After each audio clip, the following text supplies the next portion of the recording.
আসসালামু আলাইকুম। শুরুতেই থাকছে সংবাদ শিরোনাম। ভারতের যেকোনো আগ্রাসনে বিধ্বংসী জবাব দেওয়ার হুঁশিয়ারি পাকিস্তানের এবং পাকিস্তান সৌদি প্রতিরক্ষা চুক্তি। শুনছিলেন সংবাদ শিরোনাম, এখন বিস্তারিত। তার আগে আমাদের চ্যানেলটি সাবস্ক্রাইব করে রাখুন যাতে সবার আগে আপডেট খবর আপনার কাছে পৌঁছে যায়। সংবাদটি আপনি কোথা থেকে শুনছেন জানিয়ে দিন কমেন্টে। চলুন বিস্তারিত জেনে নেই।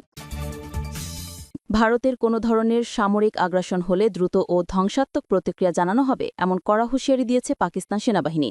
বুধবার ৮ অক্টোবর জেনারেল সদর দপ্তরে অনুষ্ঠিত ২৭২তম কর্পস কমান্ডার্স কনফারেন্সে এই সতর্কবার্তা দেওয়া হয়। সভায় সভাপতিত্ব করেন সেনাপ্রধান ফিল্ড মার্শাল আসিম মুনির। পাকিস্তানের আন্তঃবাহিনী জনসংযোগ পরিদপ্তর আইএসপিআর এক বিবৃতিতে জানায়, সম্মেলনে ভারতের রাজনৈতিক ও সামরিক নেতৃত্বের দায়িত্বহীন ও উস্কানিমূলক মন্তব্যে গভীর উদ্বেগ প্রকাশ করা হয়। বিবৃতিতে বলা হয়, এসব মন্তব্য রাজনৈতিক ফায়দা লোটার উদ্দেশ্যে যুদ্ধোন্মাদা উস্কানি দেওয়ার ধারাবাহিক প্রচেষ্টা।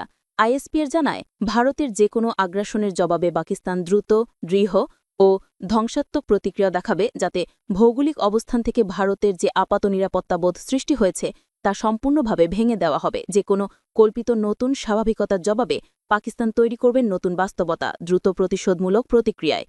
সভায় চলমান সন্ত্রাস বিরোধী অভিযান, জাতীয় নিরাপত্তা পরিস্থিতি এবং সেনাবাহিনীর সামগ্রিক প্রস্তুতি পর্যালোচনা করা হয়। অংশগ্রহণকারীরা ভারত সমর্থিত সন্ত্রাস গোষ্ঠী যেমন ফিতনা আল খারিজ এবং ফিতনা আল হিন্দুস্তান নির্মূলের অঙ্গীকার পুনর্ব্যক্ত করেন। বিবৃতিতে বলা হয়, রাজনৈতিক মদনপুষ্ট সন্ত্রাস ও অপরাধ চক্রের যে বিদ্যমান যোগসূত্র রাষ্ট্র ও জনগণের নিরাপত্তাকে ক্ষতিগ্রস্ত করছে তা আর চলতে দেওয়া হবে না, যে পরিস্থিতি আসুক না কেন। এই মন্তব্যগুলো এসেছে এমন এক সময়ে যখন ভারতের সামরিক আধিকারিকরা সাম্প্রতিক মাসগুলোতে পাকিস্তান বিরোধী মন্তব্য বাড়িয়েছেন। গত ৩ অক্টোবর ভারতীয় বিমান বাহিনীর প্রধান অমরপ্রীত সিং দাবি করেন, মে মাসের ৪ দিনের সশস্ত্র সংঘাতে ভারত পাকিস্তানের ৫টি যুদ্ধবিমান F-16 ও JF-17 ধ্বংস করেছে, তবে তিনি এর কোনো প্রমাণ দেননি। মে মাসের সেই সংঘাত, যা কয়েক দশকের মধ্যে দুই পারমাণবিক শক্তিধর প্রতিবেশীর মধ্যে সবচেয়ে ভয়াবহ ছিল, সেই শুরু হয় কাশ্মীরের পাহলগাম এলাকায় পর্যটকদের উপর এক আক্রমণে। ভারত দাবি করে, এ আক্রমণের পেছনে ছিল পাকিস্তান সমর্থিত জঙ্গি গোষ্ঠী।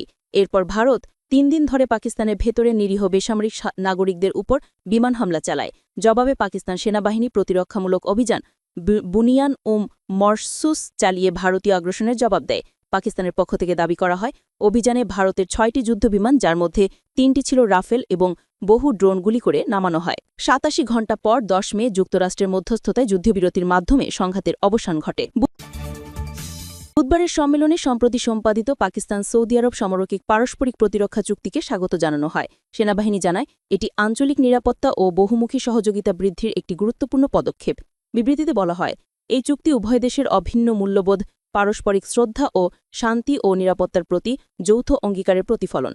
কনফারেন্সে কাশ্মীর ও ফিলিস্তিনি জনগণের প্রতি অবিচল সমর্থন পুনর্ব্যক্ত করা হয়। পাকিস্তান জানায়, তারা জাতিসংঘের প্রস্তাব অনুযায়ী কাশ্মীরিদের আত্মনিয়ন্ত্রণের অধিকারের পক্ষে রয়েছে এবং ফিলিস্তিনি ইস্যুতে ১৯৬৭ সালের সীমারেখার উপর ভিত্তি করে আল কুদ্দুস আল শারিফকে রাজধানী রেখে দুই রাষ্ট্র সমাধানের অবস্থান বজায় রাখবে।